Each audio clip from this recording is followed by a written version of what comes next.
안녕하세요. 다른 시각으로 성경 보기 빨간약 TV 니오입니다. 오래간만에 영상을 다시 하나 올리네요.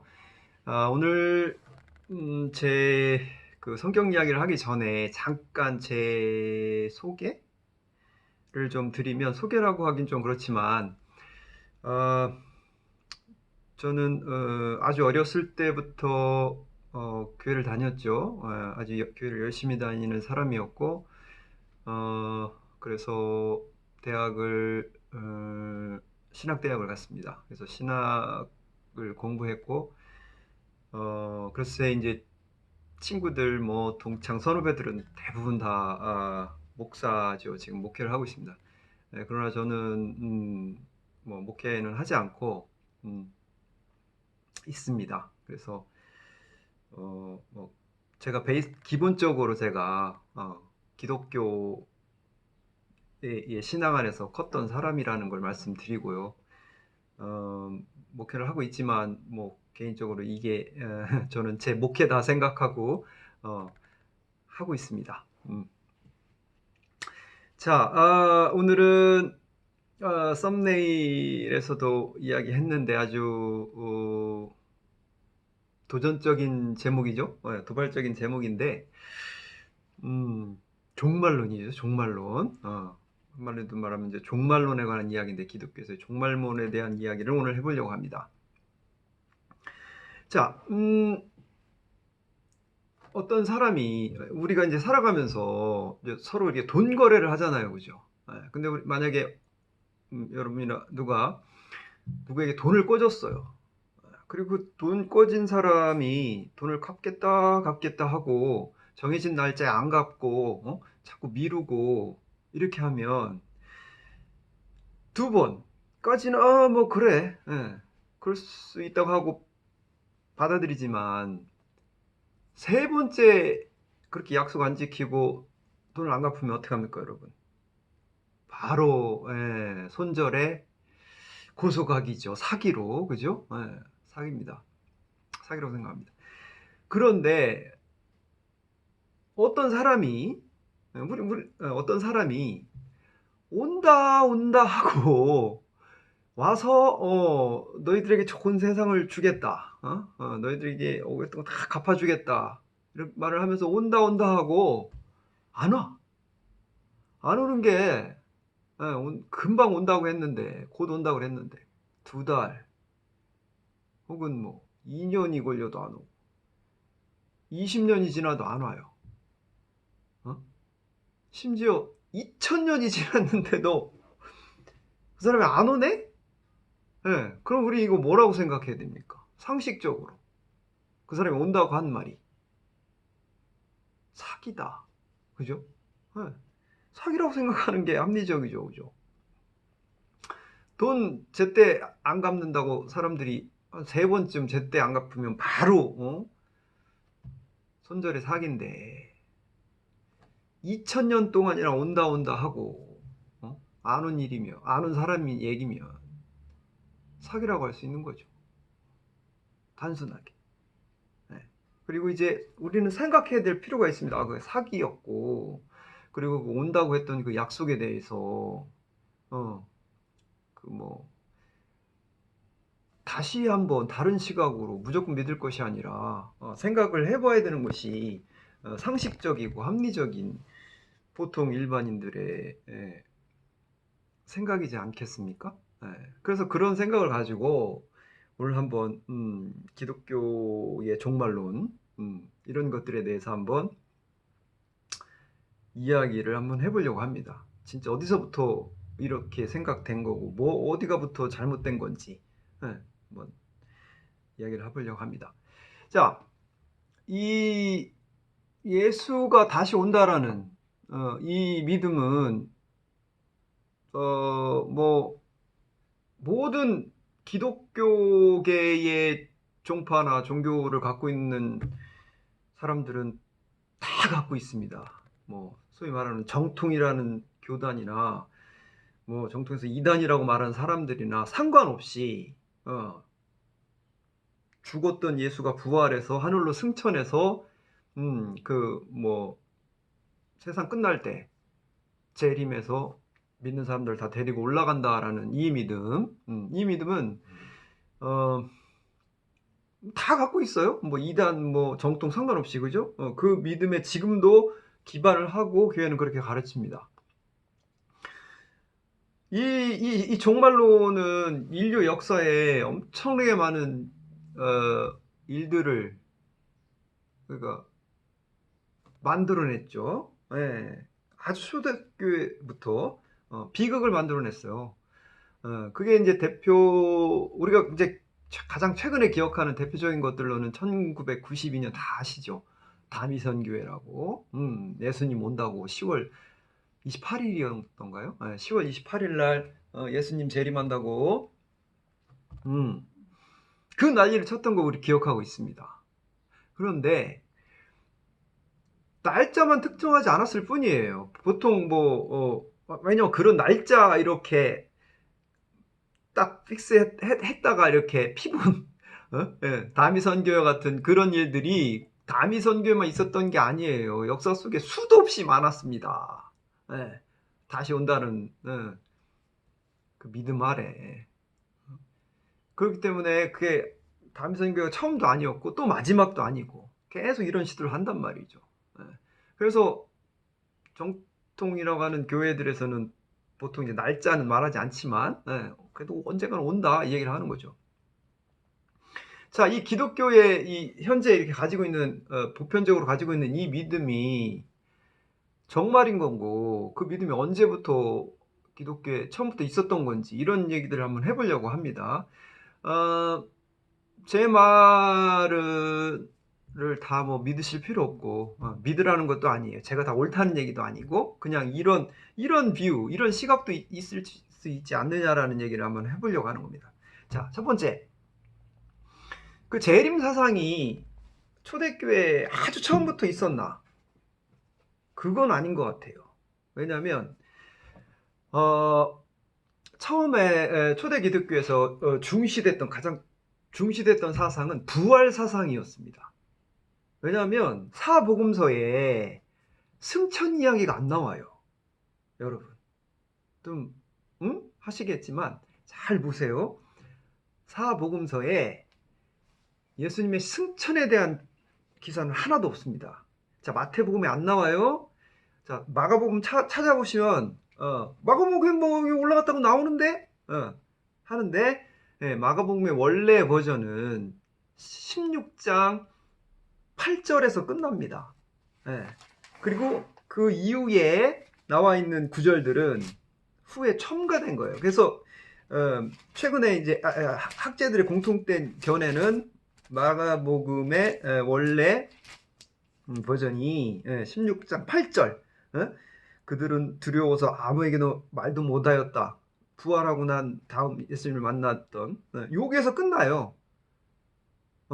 그 이후에 이렇게 예수께서 복음을 전파하고 하늘로 올라가셔서 하나님 오른쪽에 앉으셨다라는 이 구절로 끝나는 건 후대에 첨가된 구절을 할 수 있습니다.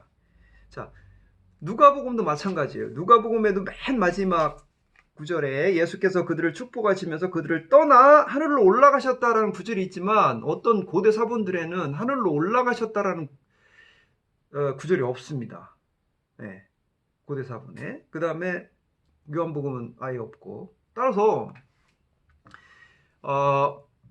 사복음서에 승천 기사가 없는 반면에 부활에 대한 굉장히 자세한 과정과 그 이유나 이런 것들에 대한 묘사는 아주 많죠. 따라서 초대교회의 교회에서는 처음에는 승천 재림의 교리가 없었던 것 같아요. 부활의 종교였다. 부활을 전파하는 종교였다. 이렇게 볼 수 있다 생각하는 거죠. 자, 그러면 이 예수의 승천과 재림의 사상이 어디서부터 시작됐을까를 생각해 보면 이게 제 생각인데, 자, 이렇게 부활의 그 기독교가 초기에 이제 신흥 종교잖아요. 이렇게 전파되다가 교회가 이러한 질문에 직면했을 거예요. 좋아. 예수가 그렇게 하나님의 아들인 예수가 부활을 했어. 3일 만에 죽은 자 가운데서. 부활이 예수가 어디 있어 그럼? 보여줘 봐. 응? 응. 영으로 부활한 게 아니라 육신까지 부활했대는데 그럼 예수를 보여줘. 이런 질문에 직면했을 거예요. 초대교회 사람들이. 그죠? 자, 여기에 답을 해야 됐어요. 예수의 부재에 답을 해야 됐습니다. 초대교회는. 그죠? 네. 보여줘야 되는데 어떻게 보여줘? 못 보여주죠. 그죠? 네. 예수님이 이걸 어떻게 해야 되나? 네. 어떻게 했겠어요? 올라가셨어. 하늘로 올라가셨어. 올라갔다고 하고 끝? 그러면 예수와 교회의 관계가 뭐예요? 안 되잖아. 다시 오실 거야 라는 승천과 재림에 대한 신학이 그렇게 들어갈 수밖에 없었을 겁니다. 네, 초대교회에서. 심플하죠. 자, 그래서 그렇게 이제 초대교회에 승천과 재림의 신학이 들어가면서 이게 기독교의 굉장한 파워를 신흥 종교인 기독교 소수 종교였죠. 처음엔 굉장한 파워를 줬다고 생각합니다. 이게 큰 역할을 했을 거라고 봐요. 이런 종말론적인 사고가 아직 그 신흥 종교로 출발했던 기독교인들의 세력이 약했던 사람들에게 야 조금만 참고 견디고 해. 그러면 곧 마지막에 오고 우리 이렇게 우리가 하나님 예수님이 우리를 데려갈 거야라는 이 기대감이 초대교회를 또 단합시키고 어떤 사람들에게 위로가 됐겠죠. 위로도 되고 그 다음에 더 아무튼 사람들 굳건히 하게 하는 그런 믿음으로써 작용했을 겁니다. 자, 그래서 예수가 다시 오시는데 그 초대교회 사람들은 정말 자기 임박한 종말을 믿었죠. 자기 세대에 예수의 재림이 있을 거라고 믿었어요. 그죠? 그게 이제 성서 여러 군데 나타나죠. 임박한 종말을 믿었던 초대교회 사람들의 믿음. 마태복음 24장 34, 35절 대표적인 거 평행 구절로 마가복음 13장 30절, 31절, 누가복음 21장 32절에 다 똑같이 나오는 말이 이거죠. 내가 진정으로 너희에게 말한다. 이 세대가 끝나기 전에 이 모든 일이 다 일어날 것이다. 이게 이제 예수가 각 복음서에서 약간 그 묵시적 경향을 띠는 그 특이한 구절 그 단락 속에서 제자들이 이런 이때가 마지막 때가 언제 오겠습니까? 라는 질문에 대답하는 형식으로 이렇게 얘기를 하고 있죠. 이 세대가 끝나기 전에 이 모든 일이 일어날 것이다.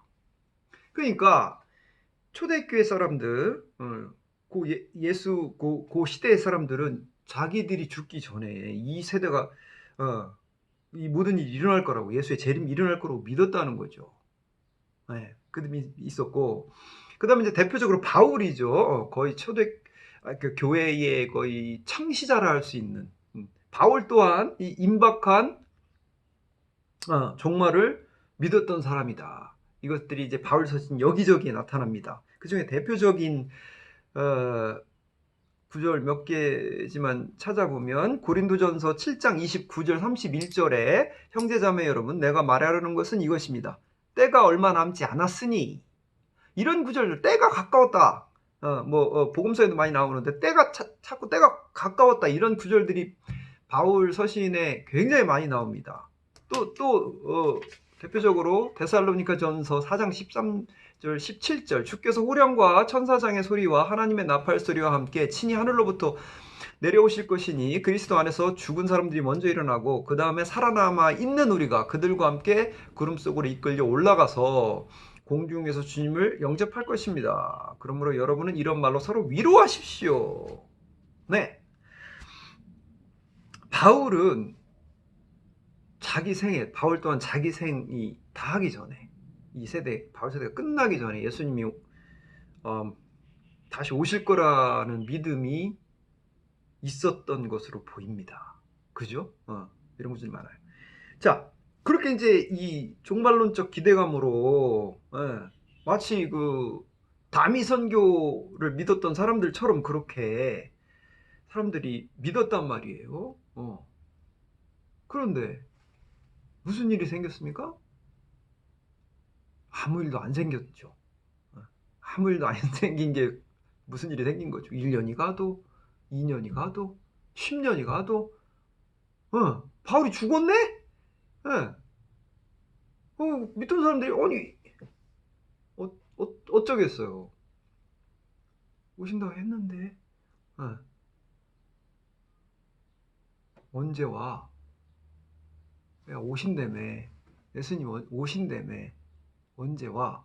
이런 질문을 받지 않았겠어요? 당연히 이런 교회는 질문에 직면했을 겁니다. 온다며. 네. 그 대표적인 게 베드로후서 3장 3절 4절에 나오죠. 이 종말이 지연되면서 사람들이 이 뭐지? 이 우리 믿음이 틀렸나? 라던가 뭐가 잘못됐나?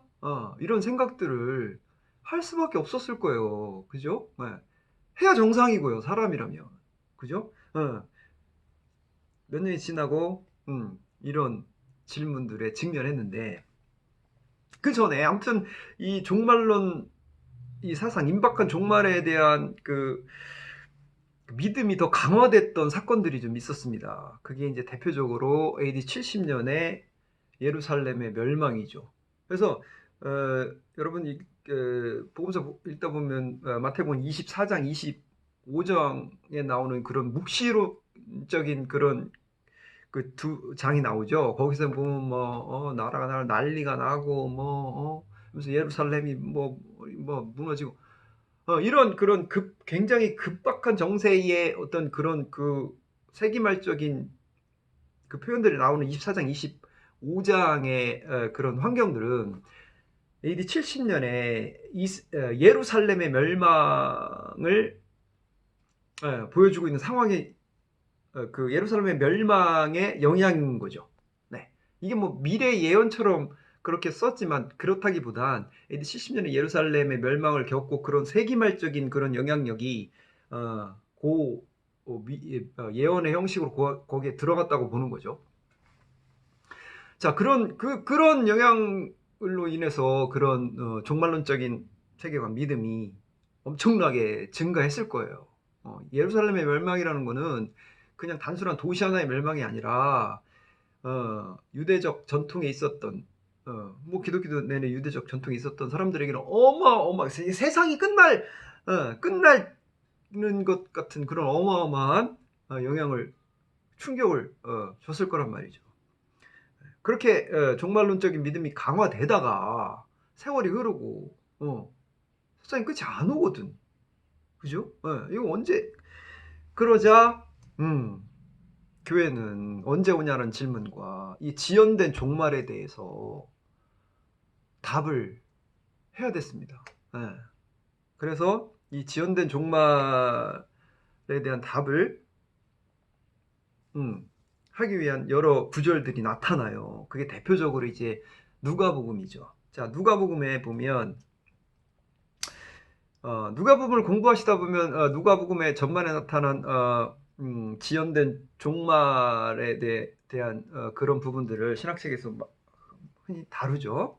그것처럼 누가복음에 그게 가장 이제 많이 나타나는 대표적으로 뭐냐? 누가복음은 마가복음 1장 14장 15절에 요한이 잡힌 뒤에 예수께서 갈릴리에 오셔서 하나님의 복음을 선포하셨다. 때가 찼다. 하나님의 나라가 가까이 왔다라는 이 평행 구절을 이렇게 바꿉니다. 누가복음 4장 14절에 예수께서 성령의 능력을 입고 갈릴리로 돌아오셨다 라고 그냥 짧게 말해요.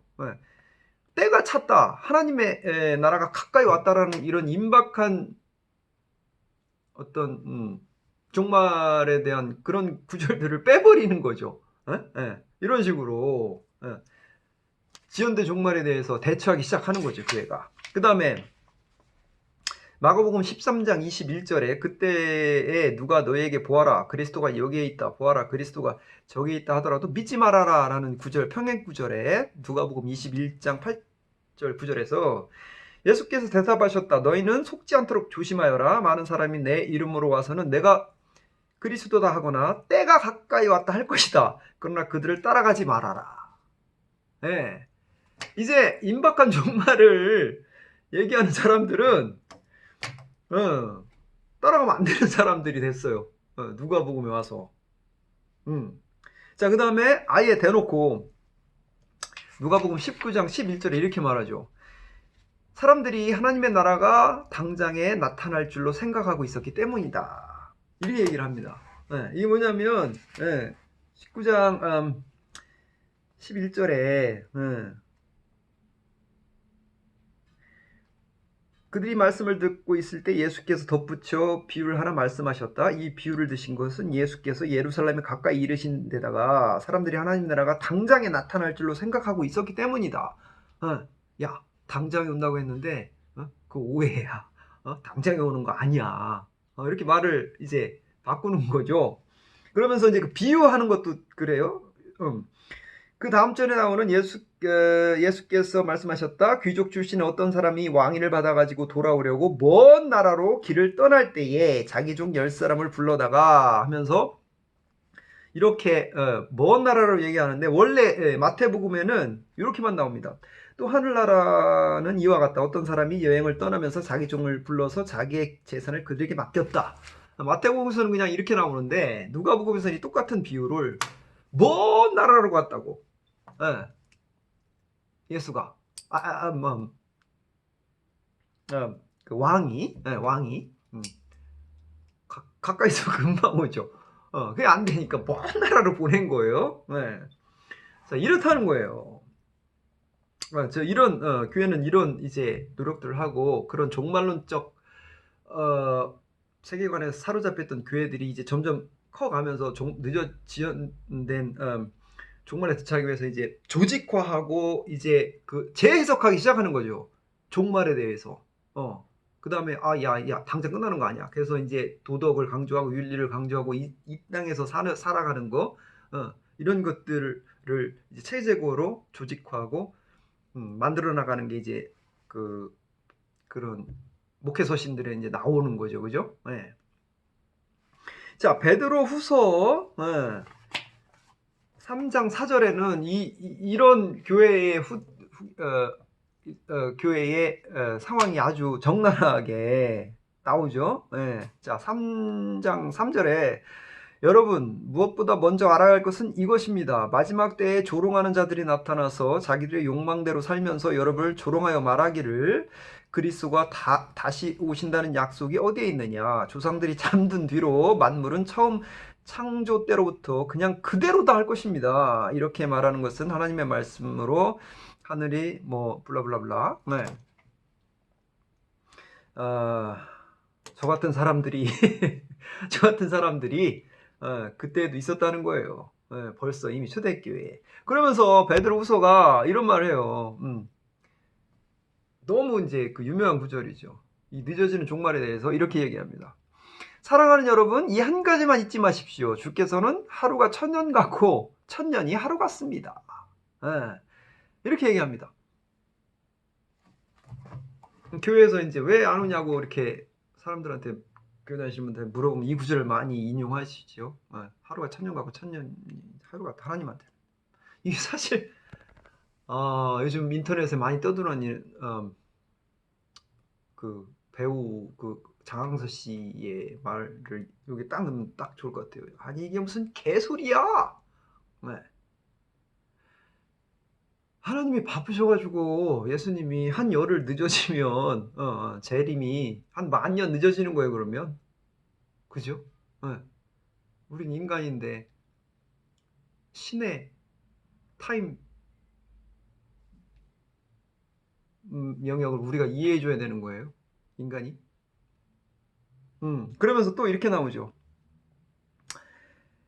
어떤 이들이 생각하는 것 같이 주께서는 약속을 더디 지키는 것이 아닙니다. 도리어 여러분을 위하여 오래 참으시는 것입니다. 그분은 아무도 멸망하지 않고 모두 회개하는 데 이르기를 바라십니다. 야, 당장에 올 수 있는데 참는 거야. 니들 때문에 안 오는 거야. 니들 다 구원받으라고 안 오는 거야. 이렇게 말을 하는 거죠. 네. 여러분 사기꾼 만나보셨어요? 돈 꺼주고 돈 못 받을 때 사람들이 전형적으로 하는 게 그거죠. 금방 준다니까. 곧 준다니까. 네. 그 곧은 여러분, 사기꾼들의 곧은 여러분들과 저희가 생각하는 그 곧이 아니에요. 곧 준다고. 그 곧이 언젠데? 100년 후. 나에게 곧은 100년 후. 이게 뭐예요? 사기꾼이죠. 사기치는 사람들의 전형이죠, 이게. 자, 현대교회는 어떻게 가르칩니까? 내가 이 세대가 끝나기 전에 이 모든 일이 일어날 것이다 라는 예수님의 이 말에 대해서 이 세대라고 말한 예수님이 이 세대라고 말한 그거는 그 세대가 아니야. 그러면서 아주 혀가 길어집니다. 이걸 설명하려면. 그죠? 거기에 대한 해석들, 현대교회에서 하는 해석들 한번 쭉 찾아서 읽어보세요. 제 시각에서는 다 개소리입니다. 네. 자,